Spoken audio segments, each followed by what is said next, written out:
The night was quiet in a way that felt wrong, not the quiet of peace, the quiet of held breath, of men who know that what they are about to do cannot be undone. Somewhere outside the walls of Rome, in the darkness of an Italian night, thousands of soldiers stood waiting. They were Roman soldiers, trained by Rome, paid by Rome, loyal to the eagles of Rome. But tonight they were not waiting for a foreign enemy. Tonight they were pointed at the city itself. Their commander sat apart, a man of cold eyes and colder patience, a man who had spent his entire life being told he was not quite enough, not noble enough, not trusted enough, not given what he had earned. And now, at last, the ledger was about to be settled. He did not give the order in rage. He gave it with the calm of a man who had already decided, long before this night, exactly where the line was, and exactly what he would do when someone crossed it. His name was Lucius Cornelius Sulla, and what he was about to do had never been done before in the history of Rome. Not once, in 400 years of the Republic, had a Roman general marched his army against the city he was sworn to protect. The very thought was considered impossible, not just illegal, but unthinkable, a horror beyond imagination. And yet here he was, and here they were, and the gates of Rome were ahead. How did it come to this? How does a civilization built on the hatred of tyranny end up kneeling before one man with an army? The answer is not simple. It never is. But it begins with understanding what Rome believed about itself, and how deeply wrong that belief turned out to be. Rome had not always been a republic. Before the Senate, before the consuls, before the sacred laws that governed the city, there had been kings. 7 of them, tradition said. And the last of those kings, Tarquinius Superbus, Tarquin the Proud, had been such a monster of cruelty and arrogance that the Roman people rose up and threw him out. They abolished the monarchy entirely. They burned the very concept of it from their civic memory. In its place, they built something new, something they believed was immune to the corruption of absolute power. The Roman Republic was a system of deliberate balance. Power was split between 2 consuls who served for only 1 year and could veto each other. Major decisions required the Senate, a body of experienced statesmen whose collective judgment was meant to be wiser than any one man's ambition. The law stood above everyone. Even the most powerful general, the most celebrated war hero, was expected to lay down his command at the city gates. Inside Rome, you were a citizen, not a conqueror, not a king. For centuries, this system held. Rome grew. Rome won wars. Rome built roads and aqueducts, and a culture that would echo through history for 2,000 years. And Romans genuinely believed that their republic was different, that the institutions they had built were strong enough to survive anything, that no single man could ever seize what the law had denied him. They were wrong. But the system did not fail all at once. It cracked slowly, under pressures that had been building for generations. By the 1st century before Christ, the Roman Republic was rotting from the inside. The gap between rich and poor had become a canyon. Small farmers who had served in Rome's wars returned to find their land bought up by wealthy senators, who used slave labor to work vast estates. The urban poor crowded into tenements, dependent on grain handouts and political favors.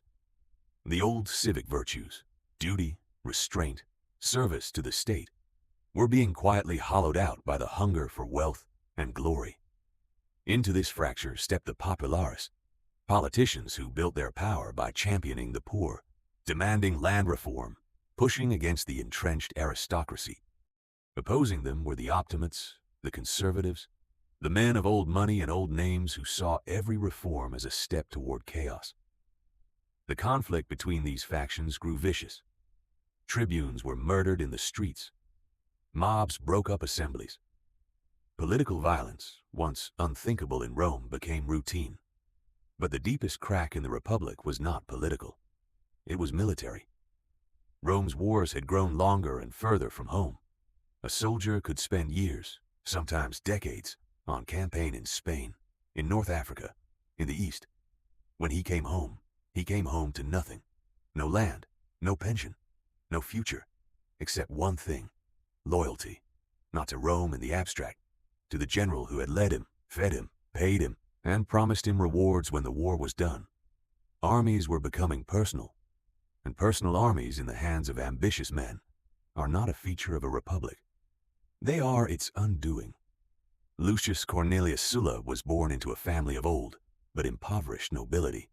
He had the name, but not the money. He grew up watching wealthier men look through him, underestimate him, deny him the recognition he believed he deserved. It left a mark. Sulla never forgot a slight. He never forgave an enemy. He was charming when it served him, brutal when it didn't, and always calculating. He came to prominence under Rome's greatest general of the era, Gaius Marius, a self-made man, a military genius, a populist who had saved Rome from catastrophic invasion and been elected consul 7 times. Sulla served under Marius and performed brilliantly. He captured the Numidian king Jugurtha through a combination of diplomacy and nerve, a feat that ended a long and embarrassing war. Marius never forgave him for the glory it brought. That rivalry would define both men's lives, and eventually it would define the fate of Rome. Sulla rose through the political ranks, praetor, governor, commander, always pressing, always accumulating influence. He was elected consul for the year 88 BC. It was the pinnacle of Roman politics, and with it came a prize even greater than the consulship itself, the command of Rome's army in the east to fight Mithridates of Pontus, a powerful king who had just slaughtered 80,000 Roman citizens in a single day across Asia Minor. This was the war of the moment. It was glory, wealth, and power, all wrapped in one command. Sulla had earned it. Then the Senate took it away. The popular assembly, pushed by the tribune Sulpicius and backed by Marius himself, old, sick, but still hungry for one more triumph, stripped Sulla of the eastern command and handed it to Marius. It was not merely an insult. It was a provocation so extreme that it crossed into something Sulla could not process as politics. He processed it as war. He rode south to his legions at Nola. These were men he had trained, men who had fought for him, men who knew that if Marius took command, their futures, their land grants, their bonuses, their futures, would belong to someone else's veterans. Sulla spoke to them. He told them what had been done. He told them what it meant. And then he asked them to follow him. His officers refused, all but one. They saw what he was proposing and recoiled from it. This was not war against an enemy. This was war against Rome itself. The soldiers, though, the ordinary legionaries, the men with everything to gain and nothing to go back to, they agreed. They picked up their weapons. They pointed themselves north. They began to march. The road to Rome ran through hills that had seen Rome's legions marching out to conquer the world. Now those same boots were marching inward. The sound was the same. The rhythm was the same. But everything about what it meant was different. Word reached the city ahead of him. Marius tried to organize resistance. Armed slaves were offered freedom in exchange for fighting. Barricades went up at the city gates. But the men who might have defended Rome against a foreign army had no idea how to defend it against its own soldiers. The psychological shock was total. These were Romans. This could not be happening. It happened. Sulla's forces entered Rome, not through a breach in the walls, but through the streets, under the ancient stones of a city that had never imagined this day. There was fighting, desperate, chaotic, confused.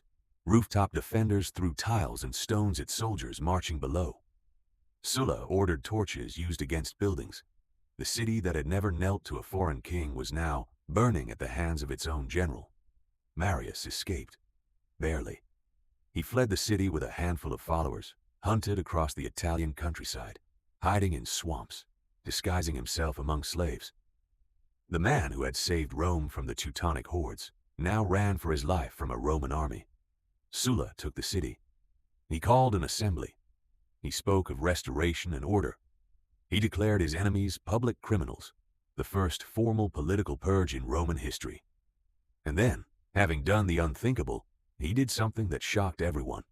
He turned his back on Rome, marched his army east, and went to fight Mithridates, as if nothing had happened, as if Rome could simply absorb what he had done and continue. It could not. While Sulla was in the east winning brilliant victories, Rome convulsed. Marius returned with his own army. The city changed hands again. There were massacres. There were reprisals. The Republic's institutions kept functioning in form. Consuls were elected, laws were passed, but the form had been emptied of its meaning. Everyone now understood what the last few years had proven. The man with the biggest army made the rules.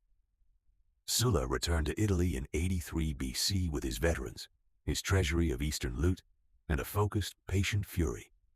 He fought a civil war for 2 years and won it. In 82 BC, he entered Rome for the second time. This time, there was no rush, no urgency. He had all the time in the world. He was declared dictator, an office that had existed in Roman law for genuine emergencies, always temporary, always limited. Under Sulla, it became something Rome had never seen before, permanent and absolute. And then came the prescriptions. Lists appeared in the Forum, names written in ink on white boards, posted in public where any citizen could read them. These were the prescribed, Rome's enemies as Sulla defined them, men whose property was forfeit, men who could be killed on sight by anyone, with a reward paid for their heads. No trial, no appeal, no defense, just a name on a list and a price. The lists grew. First political enemies, then personal ones, then the enemies of men who had paid Sulla's allies for the favor of having a rival included. The terror spread through the city like smoke, invisible, suffocating, moving under closed doors. Friends turned on friends. Sons denounced fathers for inheritances.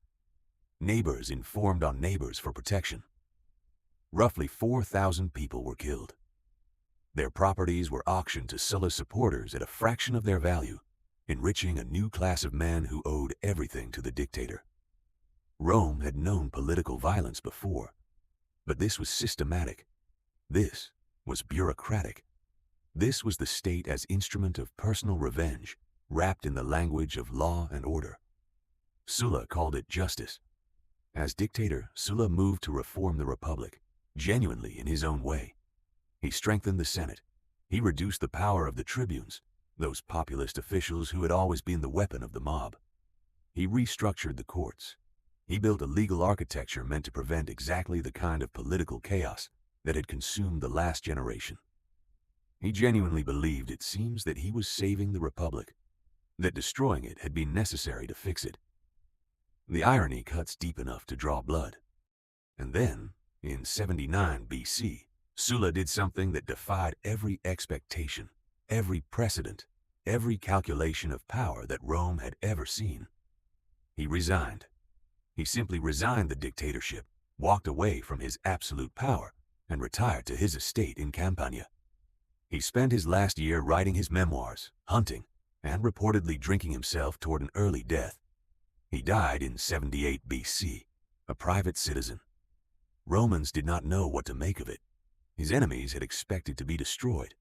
His supporters had expected to be rewarded forever. Instead, the most powerful man in the world put down his power like a man setting down a heavy bag, turned, and walked away into history. But the damage was done. The republic that Sulla left behind was not the republic that had existed before him. It was a replica. Same words, same offices, same rituals, but hollowed out. The precedent he had set could not be unset. Every ambitious general who came after him knew now what was possible. If one man could march on Rome and make himself dictator, then the question was not whether it could happen again. The question was only when and who.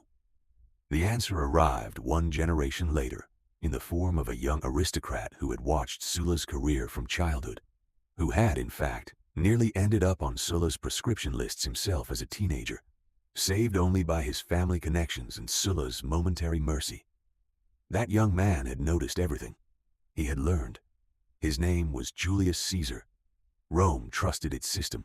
Rome believed that 400 years of tradition, of law, of civic memory, was a wall strong enough to hold back any single man's ambition. But a system is not made of stone.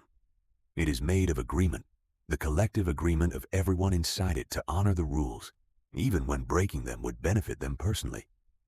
The moment one person decides that his cause is important enough to override the rules, the agreement is broken. And once broken, it cannot simply be repaired. Sulla did not kill the Roman Republic. It was already sick when he came to power. But he was the first man to show that the rules could be broken, that the sacred boundary between army and city was just a line drawn in the dirt. That Roman law was not a wall at all. It was a suggestion. And all suggestions, given enough ambition and enough legions, can be ignored. The Republic did not die the night Sulla's soldiers marched through the gates of Rome. It died in every moment that followed, every compromise, every purge, every general who looked at what Sulla had done and thought, I could do that too. The city stood. The Senate met. The consuls were elected.